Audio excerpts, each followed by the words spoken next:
Oke, assalamualaikum warahmatullahi wabarakatuh, Bapak Ibu sekalian. Dalam video ini saya mau menjawab pertanyaan dari beberapa teman-teman. Pak Yana, di bisnis eco racing ini kan banyak banget orang yang OKB lah ya, orang kaya baru, hanya dalam waktu beberapa bulan.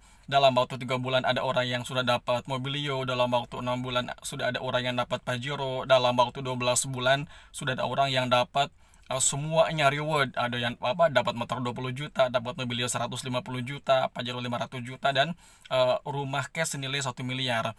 Sebenarnya cara menjalankan bisnisnya seperti apa, Pak Yana? Saya aja sebagai akunting gitu, sebagai akunting di sebuah perusahaan multinasional, belum yang sudah kerja 10 tahun belum bisa mendapatkan itu semua.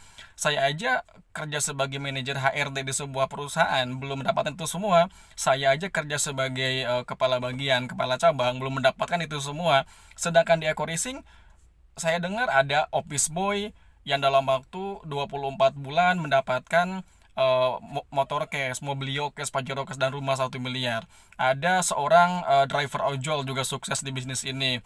Ada seorang security ya, sukses juga di bisnis ini. Bahkan ada seorang penjual mie ayam dan penjual mie bakso gitu ya. Dalam hitungan waktu sekitar 12 sampai 24 bulan sudah pada mendapatkan pencapaian-pencapaian yang luar biasa. Bahkan rumahnya lebih dari satu. Ada yang dapat 2 rumah, ada yang dapat 3 rumah. Sebenarnya polanya seperti apa? Kok orang dari berbagai latar belakang yang berbeda semuanya bisa sukses dalam waktu yang relatif lebih cepat dibandingkan dengan kebanyakan orang yang menjalani rutinitas kerja di perusahaan gitu, dibandingkan dengan kebanyakan orang yang kerja kantoran. Nah, oke. Bapak Ibu sekalian, disinilah adilnya bisnis ini ya, adilnya bisnis ini, dan jujur ini juga yang menjadi salah satu poin pertimbangan saya untuk menjadi bagian dari bisnis ini. Kebanyakan orang selama ini, kalau saya sukses, saya mau sukses sendirian. Kalau saya sukses dapat Pajero, dapat rumah yang mewah, seolah-olah ada semacam gengsi ya, ada semacam lebih prestisius gitu kan. Saya mendapatkan pencapaian yang berbeda dibandingkan dengan kebanyakan orang. Gue kan manajer, gue kan kepala cabang, gue kan general manager. Wajar kalau gue sudah mendapatkan pencapaian yang lebih besar daripada kebanyakan orang. Mindset kita selama ini sebagai seorang karyawan swasta, Bapak Ibu sekalian, seringkali ingin ada jarak pencapaian antara kita dengan kebanyakan orang. Kalau kita sudah punya rumah mewah, kita berharap orang lain tidak mendapatkan seperti kita gitu. Kenapa? Karena kita punya jabatan di perusahaan. Kalau kita sudah punya mobil mewah, sudah punya Pajero gitu ya, kita pingin tetangga kita nggak seperti itu. Kita pingin rekan kerja nggak seperti itu. Kenapa? Karena ini pencapaian gue lebih bagus gitu kan. Justru kalau dalam bisnis di sini, Bapak Ibu sekalian, sangat berbeda dengan bisnis yang dengan pekerjaan yang barangkali Bapak Ibu sekarang jalankan, dan dulu pun saya pernah menjalankan, karena saya pernah menjadi salah seorang manajer di perusahaan asing.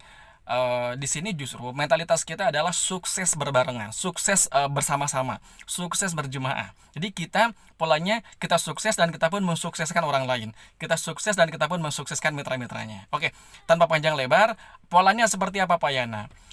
Bapak Ibu sekalian, coba pikirkan, kalau dalam waktu singkat ya, orang dari berbagai latar belakang bisa mendapatkan kesuksesan, berarti di situ ada pola bisnis yang sederhana, betul nggak?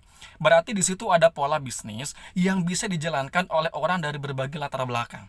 Berarti di situ ada satu pola bisnis yang orang kampung, orang kota pun bisa menjalankan. Yang lulusan SD sampai lulusan S3 juga bisa menjalankan. Dari orang yang tidak dikenal sampai public figure pun bisa menjalankan. Betul nggak?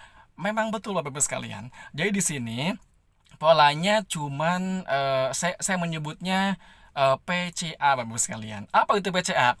Pertama, Bapak Ibu cukup menjadi pemakai. Jadi P-nya di sini adalah pemakai. Itu langkah pertama. Saya ketika awal menjalankan bisnis ini pada bulan Januari tahun 2019, tahap pertama yang saya lakukan adalah saya menjadi pemakai produk ya. Saya menjadi pemakai produk. Waktu itu ini adalah produk yang pertama saya pakai dari bisnis ini. Ini adalah produk Eco Racing. Saya biasa bolak-balik dari Bandung ke Jakarta pakai mobil Avanza waktu itu. Saya biasa keluar bensin PP itu antara 300 sampai 350 ribu dalam kondisi Jakarta yang macet ya. Antara 300 sampai 350 ribu rupiah. Kemudian saya coba menggunakan produk Eco Racing ya. Yang tadinya saya keluar budget 300 sampai 350 ribu setelah menggunakan Eco Racing menjadi sekitar 150 ribu rupiah. Itu pun bensin masih ada sisa ketika saya balik lagi ke Bandung. Nah, ketika saya sudah menjadi pemakai produk ini dan saya merasakan kepuasan, Bapak Ibu sekalian, kemudian saya melakukan langkah yang kedua. Langkah yang kedua adalah C, yaitu ceritakan kepada orang lain. Ya, jadi ketika Bapak Ibu sudah merasakan kepuasan, ya, memakai produk ini, Bapak Ibu kemudian ceritakan kepada orang lain. Ini kan pekerjaan yang sangat gampang sekali, betul nggak? Bapak Ibu barangkali pernah makan di sebuah restoran yang sangat lezat, menu-menunya gitu ya. Bapak Ibu tanpa disuruh oleh oleh restoran tersebut, dengan otomatis dengan spontan kan cerita ke teman-teman, kayak ke teman-teman arisan, mungkin ke teman-teman kerja, ke tetangga, saya pernah makan loh di restoran ini, enak banget gitu kan. Itu secara spontan saja Bapak Ibu menceritakan kepada orang lain. Kenapa? Karena kita terlebih dahulu menjadi pemakai. Jadi ketika kita sudah menjadi pemakai, kita merasakan manfaat dari produk tersebut. Langkah yang kedua adalah bukan jualan, tapi ceritakan. Ya, ceritakan.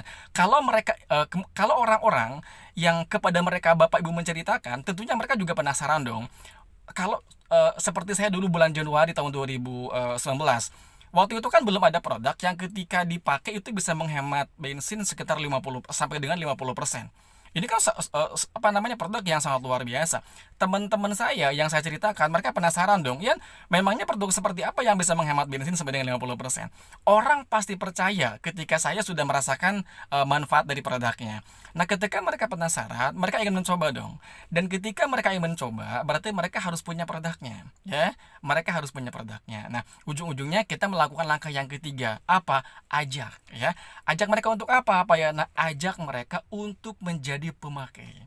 Ya, ajak mereka untuk merasakan manfaat produk seperti yang kita rasakan. Jadi ketika saya merasakan manfaat produk Eco Racing ini bisa memberikan penghematan bahan bakar, saya bisa mendapatkan penghematan budget pengeluaran bensin bulanan, saya ajak orang lain untuk sama-sama menikmati. Jadi saya bukan jualan, saya menceritakan produk yang saya sendiri sudah merasakan manfaatnya. Nah, kemudian teman-teman saya pada beli gitu.